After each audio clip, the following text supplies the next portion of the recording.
for people who don't know your backstory, like day one childhood stuff, like when did you first get into basketball? Have you had a basketball in your hand your whole life? Actually, I didn't like basketball my younger ages. I love football. My dad played football, so I wanted to be like my dad and play football. Um, and about my seventh grade year, the head basketball coach for me, and he came up to my mom and he was like, Mac needs to play basketball because I was a decent athlete, and it was cool. The high school coach, you at a high school, it was cool that he approached me and wanted me to play, and I tried it, and I fell in love with it in about seventh grade. And I always worked really hard on plyometrics like we do, and I told my dad, I'm not going to play football no more. I'm going to play basketball. And Was he mad?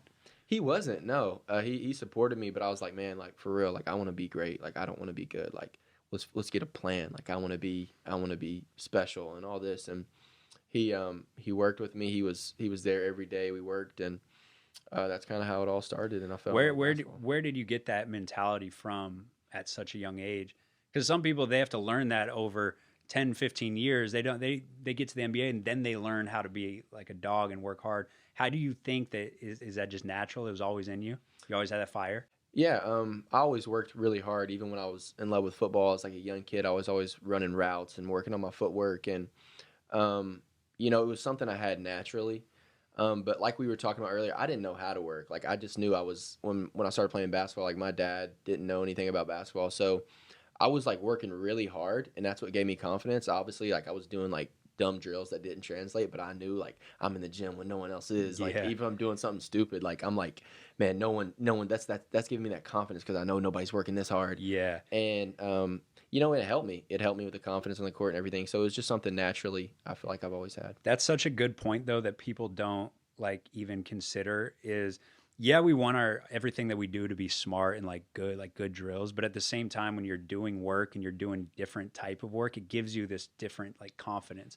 That's what I remember Kobe saying that he got a lot of his confidence knowing that nobody else did what he did during the off season. Like I prepared differently, and that's why I'm confident when I step on the court. So that's interesting.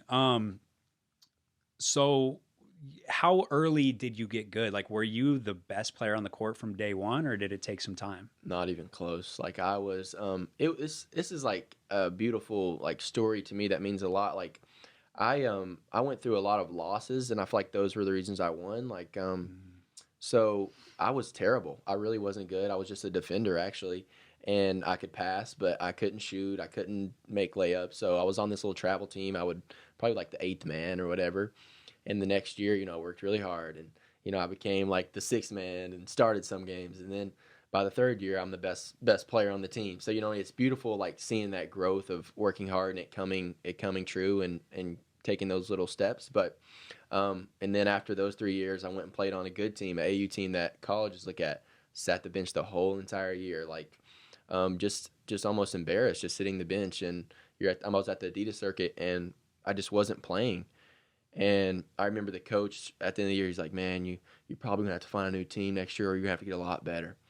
And then I went on a team that was way better than them, and I started and became the best player because that fueled me so much. I was like, man, I got to keep growing. Like, this guy doesn't know how fast I grow and how hard I'm going to work. And that's the beautiful thing about process and journey, losing, honestly. I tell people not to keep going or ranting, but like people are like, do you love to win or lose, or do you what's it? Do you love to win or do you hate to lose more? Yeah, right.